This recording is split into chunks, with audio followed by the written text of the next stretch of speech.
नमस्कार मित्रों। आज 14 नवंबर नेहरू जी के साथ साथ एक बहुत ही जानी मानी हस्ती का भी जन्म हुआ था बहुत पहले, डॉक्टर फ्रेडरिक बेंटिंग। आप में से बहुत सारे लोगों ने उनका नाम सुना होगा। इंसुलिन के आविष्कार में फ्रेडरिक बेंटिंग एक पार्ट थे। उन्हीं का आज जन्मदिन है 14 नवंबर को। उनके जन्मदिन के अवसर पर दुनिया भर में वर्ल्ड डायबिटीज़ डे मनाया जाता है, जो कि डायबिटीज़ अवेयरनेस के लिए सन 1991 में शुरू किया गया था। तब से लेकर हर साल वर्ल्ड डायबिटीज़ डे किसी न किसी थीम पे हर साल मनाया जाता है। उसका जो मोटो है, जो उसका मकसद है, वो पब्लिक को, आम लोगों को, इवन डॉक्टर्स को, हेल्थ केयर प्रोफेशनल्स को डायबिटीज़ के बारे में ज़्यादा से ज़्यादा जागरूकता फैलाने और जागरूक होने के लिए मनाया जाता है। दोस्तों, इस साल का जो वर्ल्ड डायबिटीज डे का जो थीम है वो है breaking barriers and bridging the gaps. उसका मतलब हुआ कि बैरियर्स हमारे समाज में, ऊंचे लोग, नीचे लोग, इस तरह की सोसाइटीज़ हैं, गांव के लोग, शहर के लोग बटे हुए हैं।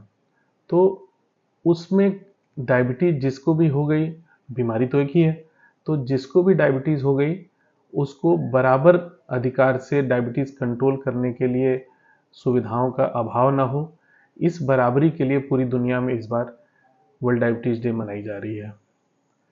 इसके अलावा डायबिटीज़ कैसे प्रिवेंट कर सकते हैं, कैसे डायबिटीज़ के साथ बेहतर तरीके से जीवन जी सकते हैं, इस बारे में आज हम लोग बात करेंगे। तो चलिए पहले बात करते हैं कि डायबिटीज़ से प्रिवेंट कैसे कर सकते हैं। तो आजकल देखिए जंक फूड्स का, स्वीटनर्स का, आर्टिफिशियल पैक्ड फूड्स का बड़ा फैशन चला हुआ है।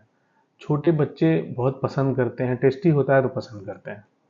तो उनको इस चीज़ के लिए डिस्करेज करना है कि ये कैंड फूड्स, आर्टिफिशियल स्वीटनर्स वाली चीज़ें न खाएं, न पिएं, या कम उसका इस्तेमाल हो। जो ज़्यादा इस्तेमाल करना है वो फ्रेश चीज़ें इस्तेमाल करनी है, जैसे कि हरी सब्जियां, फल जो कि फ्रेश आपके बाज़ार में उपलब्ध होते हैं, आप घर ले आइए। घर ले आके संतरे का जूस निकालिए और पीजिए और अपने बच्चों को पिलाइए। अब ये जो कैंड आते हैं, इसमें जो डब्बे वाले जो जूस आते हैं, इसमें आप समझिए कि स्वीटनर्स का इस्तेमाल होता है, आर्टिफिशियल। कारण ये है कि उसको लंबे समय तक प्रिजर्व करना रहता है, तो वो कहीं ना कहीं नुकसानदेह है। तो फ्रेश चीज़ों का इस्तेमाल ज़रूर इनकरेज करें। दूसरी चीज़ है, मोटे अनाजों का इस्तेमाल हम लोगों ने कम कर दिया है। जितना ज़्यादा कोई भी फूड प्रोसेस होता है, जैसे गेहूं है, पहले गेहूं गांव में पीसा जाता था तो थोड़ा खुरदरा होता था, तो उसकी रोटी बनती थी, तो उसका ग्लाइसीमिक इंडेक्स कम होता था।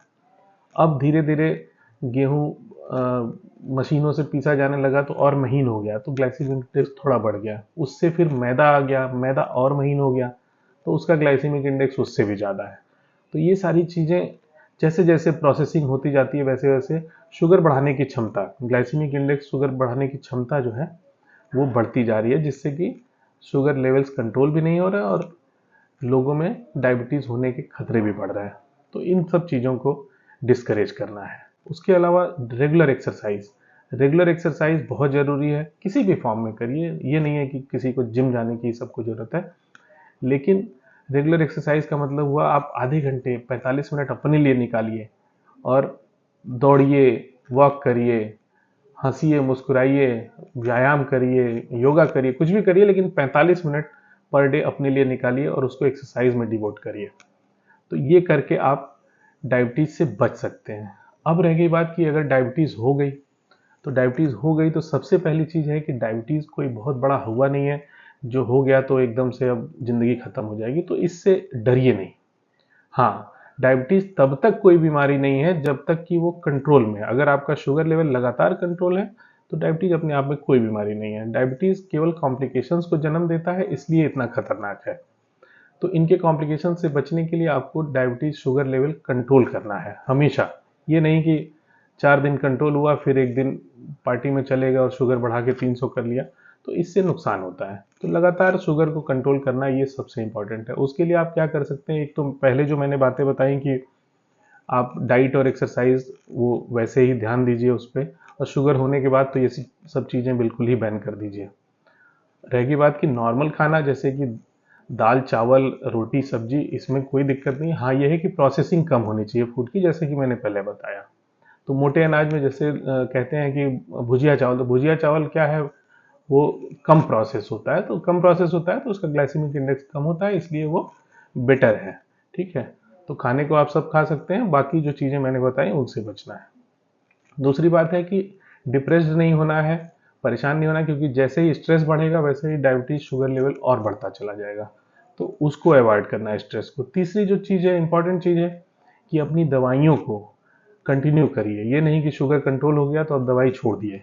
डॉक्टर से जरूर समझिए, कम करना है ज़्यादा करना है ये डॉक्टर के ऊपर छोड़ दीजिए, और रेगुलर फॉलोअप करते रहिए। रेगुलर फॉलोअप से आप डॉक्टर से अपनी बातें बताएंगे, आपके कॉम्प्लिकेशंस को डॉक्टर्स बेहतर तरीके से जल्दी समझ पाएंगे, और जो भी चीज़ें हैं उनको वो बेहतर मैनेज कर सकते हैं। इसलिए ऐसा नहीं करिए कि 6 महीना साल भर 1.5 साल के लिए डॉक्टर से दूरी बना लीजिए और दवाइयाँ वही खाते रहिए, क्योंकि दवाइयों का अलग अलग स्टेज में अलग अलग इस्तेमाल है। तो ये ज़रूर है कि फॉलोअप में रहिए और अपनी दवाइयों को रेगुलर खाते रहिए, और डाइट जैसे बताई जाए वैसे फॉलो करते रहिए। तो डायबिटीज़ अपने आप में कोई बीमारी नहीं है, शुगर कंट्रोल रहेगा, सब कुछ ठीक रहेगा। इसके अलावा आज वर्ल्ड डायबिटीज डे पर मैं डॉक्टर राजेश पांडे ये शपथ लेता हूँ कि मैं अपने डायबिटीज़ के मरीजों, सभी मरीजों का बेहतर शुगर कंट्रोल और बेहतर डाइट और बेहतर जीवन के लिए ज़रूर मैं शपथ लूँगा। बहुत बहुत धन्यवाद।